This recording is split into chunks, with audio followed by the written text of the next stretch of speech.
ठाकुर जी को यदि प्रसन्न करना है तो एक बात का ध्यान रखिए, हमारे जीवन में आने वाली परिस्थितियों में हम निर्णय कैसा लेते हैं उससे ठाकुर जी प्रसन्न होते हैं।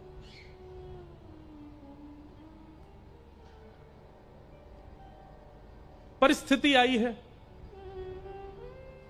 ठाकुर जी को हंसी कब आती है हमारे ऊपर? जब हम कंफ्यूज्ड होते हैं, ये करें ये करें, ये खाएं ये खाएं, इससे मिलें उससे मिलें, यहां जाएं कि वहां जाएं, सोच में पड़े, इससे पूछो उससे पूछो, वहां पूछो वहां पूछो। 10 लोगों से जब पूछते ठाकुर जी बहुत हंसते हैं, बोले बस अब ये हार रहा है, अपने जीवन के निर्णय लेने की इसमें सामर्थ्य नहीं रही है।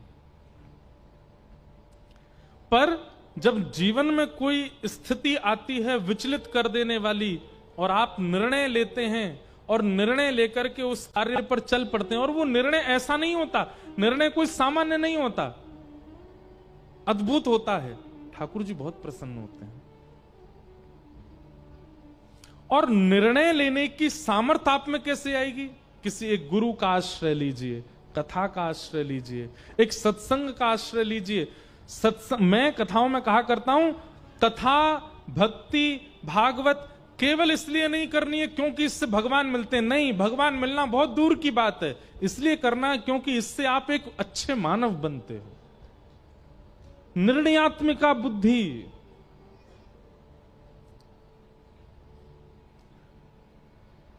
कुछ गलत मत समझिएगा मेरी बात को, पर कथा में हमसे तिगुनी उम्र के लोग आते हैं, कई बार युवा भी आते हैं, छोटे भी आते हैं, पर 2-2 गुनी अवस्था के लोग भी आते हैं, और उनके प्रश्नों का समाधान उनसे 2 गुना छोटा बालक बैठ के मंच से करता है।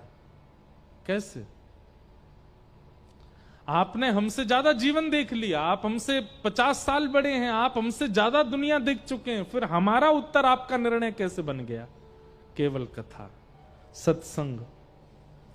सत्संग जब जीवन में आता है तो 20 वर्ष का बालक, 18 वर्ष का बालक, 22 वर्ष का बालक, 15 वर्ष का बालक, 5 वर्ष का ध्रुव प्रहलाद भी ऐसा निर्णय लेता है कि पूरी दुनिया को प्रेरणा मिलती है।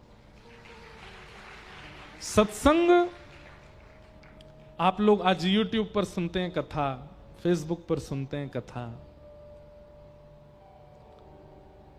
सोशल मीडिया पर सुनते हैं। क्यों सुनते हैं? कई बार पता है क्यों सुनी जाती है? क्योंकि इतनी भाग दौड़ में उसको सुनने से थोड़ी शांति मिल जाती है हमको।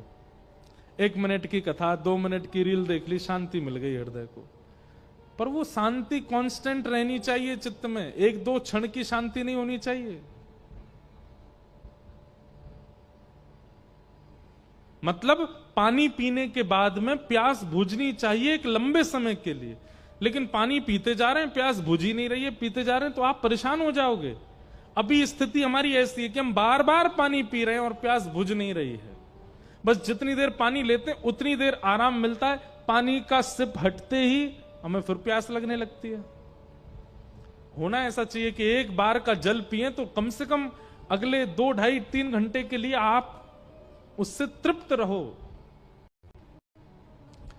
सत्संग सुधा ऐसा होना चाहिए, कथा ऐसी होनी चाहिए। भुसावल में अभी कथा हुई है, ये सप्ताह कथा कम से कम अगले 7 वर्षों के लिए आपके लिए एक मतलब निर्णयात्मिका, एक ऊर्जावान, एक स्थिति लेकर के आपके चित्त में आवे, तब तो कथा सुनना आपका सार्थक है।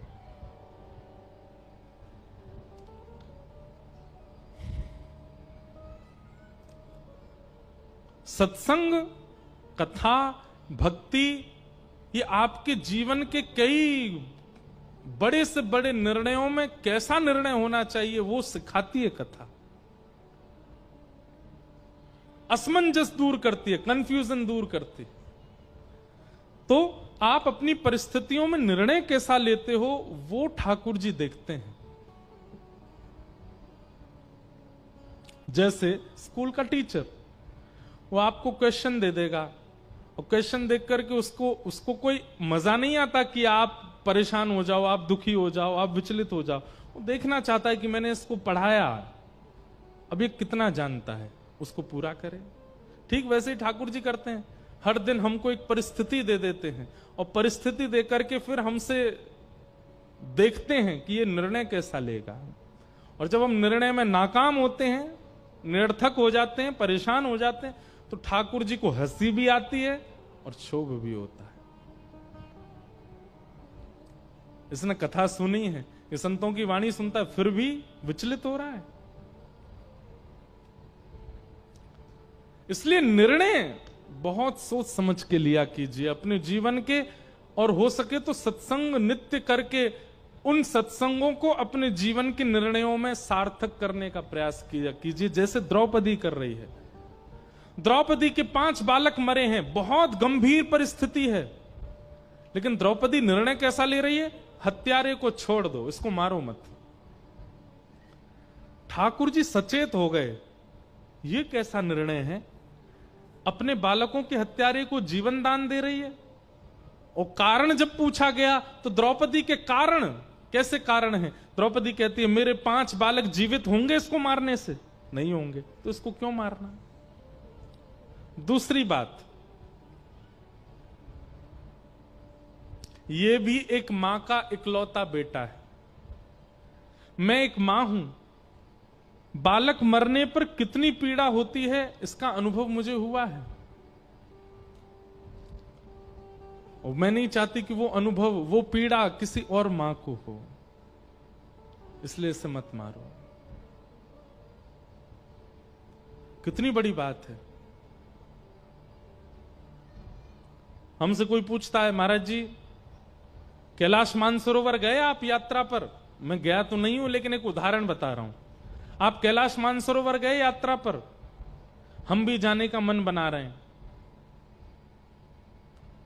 अब मैं जब गया था तो मैं बड़ी कठिनाइयां देख करके आया। 3 दिन तक भोजन नहीं मिला, रास्ते में बड़ी दिक्कतें हुई, सांस नहीं आई, ऑक्सीजन की दिक्कत हो गई, आदि आदि सब मुझे हुआ। अब मानव यदि होगा तो वो सब सत्य बताएगा, भाई अपना ध्यान रख के जाना, ऑक्सीजन लेके जाना, थोड़ा ऐसे करके जाना, ऐसे ध्यान रख के जाना। पर आजकल के लोग कैसे हैं पता है?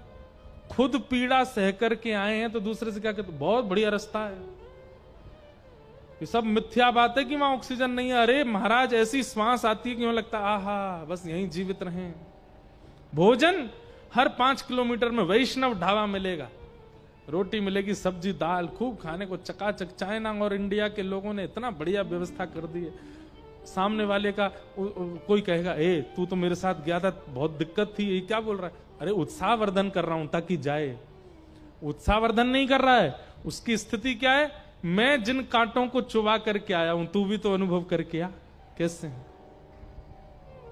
आजकल के लोग? ऐसे हैं।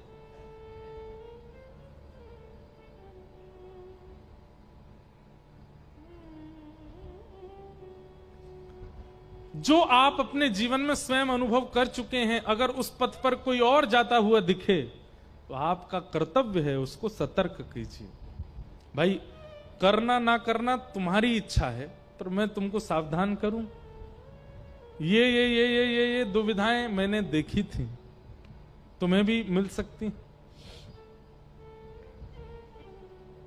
द्रौपदी क्या कहती है? मेरे 5 बालक मर गए, मुझे उस बात की पीड़ा है, पर मुझे यह भी पीड़ा है कि बालक मरने पर मां को कष्ट कितना होता है। वो कष्ट में किसी और मां को नहीं देखना चाहती, इसलिए इसको मत मारो। ठाकुर जी दूर खड़े थे, ताली बजाने लगे, नेत्रों से आंसू गिरने लगे ठाकुर जी के। वाह द्रौपदी, कहीं मेरी जैसी पीड़ा दूसरी मां को ना हो, इसलिए इसको मत मारो।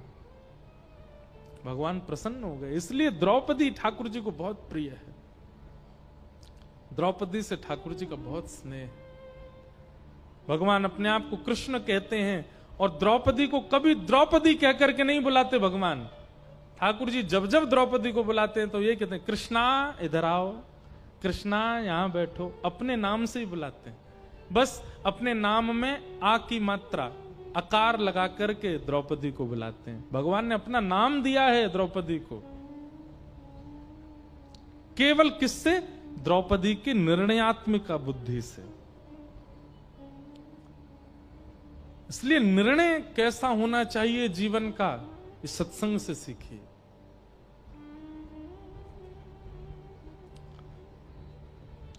इसमें एक बात और है, हम बचे रहें, हमारे बचे रहें, बाकी जाएं कहीं भी, ये बुद्धि भी वैष्णव नहीं रखता। ये बुद्धि भी वैष्णव की नहीं होती। वैष्णव तो खुद को झोंक देगा, बाकी सब बचे, तो ऐसी बुद्धि वाला होता है। पर आजकल हम लोग नाम तो करते हैं, कथा तो सुनते हैं, पर जब स्थिति आती है तो इस प्रकार की भावना किसी के चित्त में नहीं है। इसलिए ठाकुर जी मिलते ही नहीं है, अचल ही रहते हैं ठाकुर जी। द्रौपदी पर कृपा हुई, उत्तरा के गर्भस्थ बालक को भगवान ने अपने सुदर्शन, अपनी चक्रा नाम की गदा घुमा करके बचाया। वही बालक जन्म लिया तो उसका नाम परीक्षित हुआ। आगे भीष्म पितामह ने भगवान की स्तुति गाई, कुंती ने भगवान की स्तुति गाई, भीष्म पितामह ने भगवान की स्तुति गाई। सब विषयों को हम सूक्ष्म में प्रणाम करते हैं। तत्पश्चात उस बालक ने जन्म लिया जिसकी भगवान ने गर्भ में जाके रक्षा की थी, और बालक का नाम हुआ परीक्षित। परीक्षित बालक थोड़े बड़े हुए ही थे कि अर्जुन ने आकर के खबर सुना दी कि भगवान श्री कृष्ण अपनी लीला पूरी करके स्वधाम चले गए। द्वारिकाधीश कृष्ण अपनी लीला पूरी करके स्वधाम चले गए। ये खबर सुनते ही पांडव विचलित हो गए और बोले,